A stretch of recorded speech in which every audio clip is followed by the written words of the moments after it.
அப்படின்னு ஒரு டைரக்டர் அவரோட கதைக்களத்தை இவ்வளோ ஸ்ட்ராங்கா முத்திரை பதிக்க முடியுமா அப்படின்னு சொல்லிட்டு ஒரு வார்த்தைகளாலே.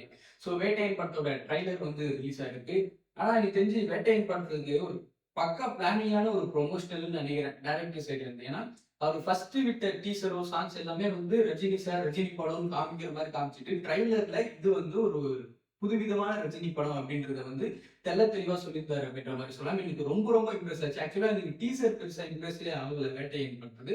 ஆனா ட்ரைலர் பார்க்கும்போது வாவ் அப்படின்ற மாதிரி. ஏன்னா எப்பவுமே வந்து ஒரு முக்கியமான டைரக்டர் ஜெய்பீம் படத்தோட டைரக்டர்னும் போது அவருக்குன்னு ஒரு எக்ஸ்பெக்டேஷன் எப்பவுமே இருக்கும். ஸோ அவங்க இந்த மாதிரி பெரிய ஹீரோ கூட காம்போ பண்ணும்போது ஒரு ஏமாற்றம் வந்து நம்மளுக்கு ஆட்டோமேட்டிக்கா வந்துடும். ஸோ அதே ஏமாற்றம் கிடைச்சிருமோ அப்படின்ற ஒரு ஃபீல் இருக்கிற பட்சத்தில் ட்ரைலர் பார்க்கும்போது இல்லப்பா அந்த மாதிரிலாம் இல்லப்பா அப்படின்ற ஒரு டைரக்டர் படமா தான் இது இருக்கும்ன்ற ஒரு ஃபீல் இருக்கு அப்படின்ற மாதிரி சொல்லலாம். எனக்கு each and every scenes of trailer எனக்கு ரொம்ப ரொம்ப பிடிச்சிருந்துச்சு.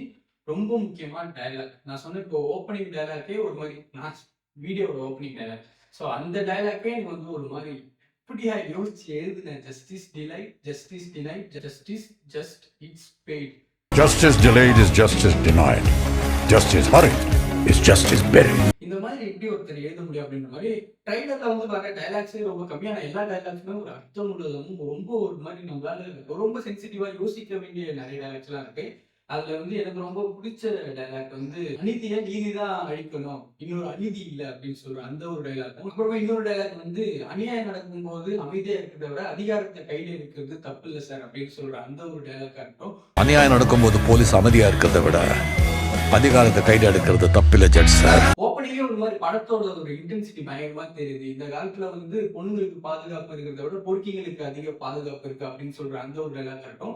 பொண்ணுங்களுக்கு பாதுகாப்பு இல்ல ஆனா பொறுக்கிங்க பாதுகாப்பா இருக்காங்க. படம் ரொம்ப இன்டென்ஸான ஒரு படமா இருக்கும்னு எனக்கு தோணுது. ஜெய்பீம் அளவுக்கு இல்லைனாலுமே கூட ரொம்ப இன்டென்ஸா at the same time Rajini சாரோட ஒரு புது ஸ்டைல் அண்ட் மாஸ் அப்படின்ற மாதிரி தெரியுது. ஏன்னா எனக்கு இந்த படத்துல எப்பவுமே ரஜினி சார்னு போது ஒரு ஃப்ரேம் ஒன்று மாட்டோம். எல்லா படத்துலயுமே ஒரு ஃப்ரேம் ஒன்று மாட்டோம். ஸோ அதுல வந்து எனக்கு இந்த ட்ரைலர்ல ஒரு ஃப்ரேம் ரொம்ப பிடிச்சிச்சு. அந்த லாக்கர் ஓப்பன் ஆகும்போது ஒரு ரிஃப்ளெக்ஷன் மாதிரி வந்து இவர் நிக்கிறாரு. அவர் சொல்றாரு ஒரு வாரம் அதிகம் சார் 3 நாள்ல வந்து நம்ம இதுக்கு பேர் வாங்கி கொடுக்குறேன் அப்படின்ற மாதிரி சொல்லும்போது ஒரு ஷாட் வந்து எனக்கு ரொம்ப ரொம்ப சூப்பரான ஒரு ஷாட் ஆச்சு. ஏன்னா ரஜினி சார் என்னதான் நம்ம அவரை எடுத்து நம்ம ஒரு மாதிரி பயங்கரமான ஒரு கண்டென்ட் ஓரியன்ட் ஃபிலிம் அப்புறமா இல்லைன்னா அதுக்கான எக்ஸ்பெரிமெண்டலான ஒரு படம் பண்ணாலுமே கூட அவருக்குன்னு ஒரு ஸ்டைல் இருக்குல்ல. ஸோ அதுல முடிஞ்ச வரைக்கும் எவ்வளவு செட் பண்ண முடியுன்ற மாதிரி பார்த்து அதுக்கு ஏற்ற மாதிரி அவருக்கான நிறைய ஸ்டைலா இருந்துச்சு அப்படின்னு சொல்லலாம். தேவையில்லை சார், ஒரு வாரம் ரொம்ப அதிகம். 3 நாள்ல டிபார்ட்மெண்ட்டுக்கு நல்ல பேர் வரும். நான் குறிப்பா சொன்ன டைலாக் சொல்ற மாதிரி இவரு வந்து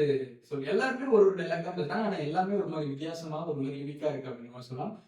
திருடன்ற வந்து முகமூடி போடணும்னு அவசியம் இல்லை, மூளை இருந்தா போதும்னு சொல்ற அந்த ஒரு டைலாக் இருக்கட்டும். திருடன்னா முகமூடி போடணும்னு அவசியம் இல்லை, கொஞ்சம் மூளை இருந்தா போதும். அப்புறம் வந்து ராணா தளபதி வந்து எவன் ஒருத்தன் நேரத்தை புரிஞ்சுக்கிறானோ அவங்க பெரிய ஆளா வரலாம் அப்படின்ட்டு சொல்ற அந்த ஒரு டைலாக்கா இருக்கட்டும். ஒரு மாதிரி நேரத்தோட மதிப்பு தெரிஞ்ச ஒருத்தன் தான் சாதிக்க முடியும்.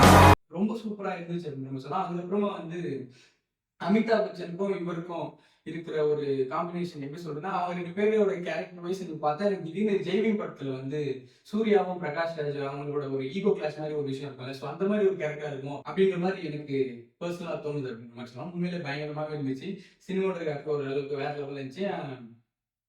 எடிட்டிங் ஒரு மாதிரி சூப்பரா இருந்துச்சு. இதுல எனக்கு இம்ப்ரெஷன் எக்ஸைட்மெண்ட் சர்ப்ரைஸ் எல்லாமே அப்படின்னு சொல்ற ஒரே ஆளு தான் அனிருத் தான். என்னால எப்படி சொல்றதுனே தெரியல. இப்படி நான் ஒன்னு எக்ஸ்பெக்டே பண்ணல அப்படின்ற மாதிரி சொல்லலாம். எப்பவுமே அனிருத் வந்து ஒரு இன்டென்ஸான ஸ்க்ரீனுக்குலாம் வந்து ஒரு பேக்ரவுண்ட் ஸ்கோர் போடுவாங்க. ஸோ அது வந்து ட்ரைலருக்கு ஒரு ஃபுல் ட்ரைலருக்கு போட்ட மாதிரி எனக்கு ஒரு ஃபீல் இருக்கு. அதுல ஒரு ஃபியூஷன் மாஸ் எலிவேஷன் வரும்போது அதுல இருந்தே ஒரு எலிவேஷன் கிரியேட் பண்ணுது. அதெல்லாம் ஒரு மாதிரி டிஃப்ரெண்டா இருந்துச்சு. யாருக்கு இந்த படம் வந்து ஒரு டிஃப்ரெண்ட் கைண்ட் ஆஃப் ஜானர் ஃபிலிமா இருக்குமோ இல்லையோ, ஆனா அனிருத்துக்கு ரொம்ப ரொம்ப டிஃப்ரெண்ட் கைண்ட் ஆஃப் ஜானரா இருக்குது அப்படின்றது வந்து இந்த ட்ரைலர் அவர் போட்ட மியூசிக்லேயே வந்து ஆக்சுவலா தெரியுது அப்படின்னு சொல்லலாம். ரொம்ப சூப்பராகவே இருந்துச்சு ட்ரைலர். அதான் அந்த இன்டென்சிட்டி வந்து அவ்வளவு அழகா தெரியுது. படத்தோட இன்டென்சிட்டி ஒரு வேலை தெரியணுன்றதுக்காக அவர் ட்ரைலருக்கு மியூசிக் போட்டார் அப்படின்ற மாதிரி தெரியும்.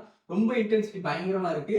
அதுக்கப்புறமா எனக்கு அந்த ஹீரோ எலிவேஷன் தான் மாறுற ஒரு இடம் வந்து ரொம்ப சூப்பரா இருக்கு. ரஜினியை வந்து அவர் வந்து சொல்றாரு இல்லையா, சார் நீங்க என்னதான் போஸ்டிங் போட்டாலும் நான் போலீஸ்காரன் தான், அவங்க என்கிட்ட இருந்து தப்பிக்கவே முடியாது போது அவர் அந்த கடப்பாறை இப்படி போட்டு ஒரு ஸ்கில் அடிக்கும் போது ஒரு பேலன்ஸுக்கு ஒரு மஞ்சி யாராலையும் காப்பாற்ற முடியாது. வேற லெவல்ல இருந்துச்சு அப்படின்ற மாதிரி சொல்லலாம். எனக்கு வந்து வேட்டையின் ட்ரைலர் வந்து ரொம்ப ரொம்ப இம்ப்ரெசிவா இருக்கு. படம் வந்து உடனே போய் பார்க்கணும் அப்படின்ற ஒரு ஃபீல் இப்பவே இருக்கு அப்படின்ற மாதிரி சொல்லலாம். ஏன்னா எப்பவுமே ஞானவேல் வந்து கூட்டத்தில் ஒருவனில் இருந்து நீங்க பாத்தீங்கன்னா அவரோட ஒரு விஷயத்த வந்து ரொம்ப ஸ்ட்ரெயிட் ஃபார்வர்டா சொல்லுவாரு. நான் சொல்ல வேண்டிய ஒரு கருத்தை ரொம்ப ஸ்ட்ரெயிட் ஃபார்வர்டா சொல்லுவாரு. பூசி பூசாம அந்த மாதிரி எல்லாம் இல்லாம ரொம்ப ஸ்ட்ரெயிட் ஃபார்வர்டா சொல்ற ஒரு கிரியேட்டர், ஒரு டைரக்டர். ஸோ அது வந்து இந்த படத்துலயும் இருக்கும்னு நம்புறேன். எனக்கு ஒரு நம்பிக்கையும் வந்துச்சு அது ட்ரைலர் பார்த்ததுக்கு அப்புறமாக. அதுக்கப்புறமா வந்து இந்த படத்துல வந்து ஆஃப்டர் ரிலீஸ் நிறைய வாக்குவாதம் வர நிறைய சான்ஸ் இருக்கு. ஏன்னா அந்த என்கவுண்டரை பத்தி நிறைய விஷயம் பேசிட்டு இருக்காங்க. இப்போ சமீப காலமாக அந்த ஒரு விஷயம் வந்து ரொம்ப பரவலா பேசப்பட்டு இருக்கிறது வந்து நம்ம எல்லா நியூஸ் சேனல்லையும் பார்க்க முடியுது, தெரிஞ்சுக்க முடியுது. ஸோ இந்த டைம்ல இந்த படம் வந்து ஒரு வாக்குவாதத்தை கிரியேட் பண்ணணும்னு நம்புறேன். மேபி நடக்காம கூட போகலாம். ஆனா அவர் சொல்ல வந்த கருத்து ஸ்ட்ரெயிட் ஃபார்வர்டா இருக்கும்னு நம்புறேன். Trailer was amazing. அமேசிங்ன்றது அமேசிங்.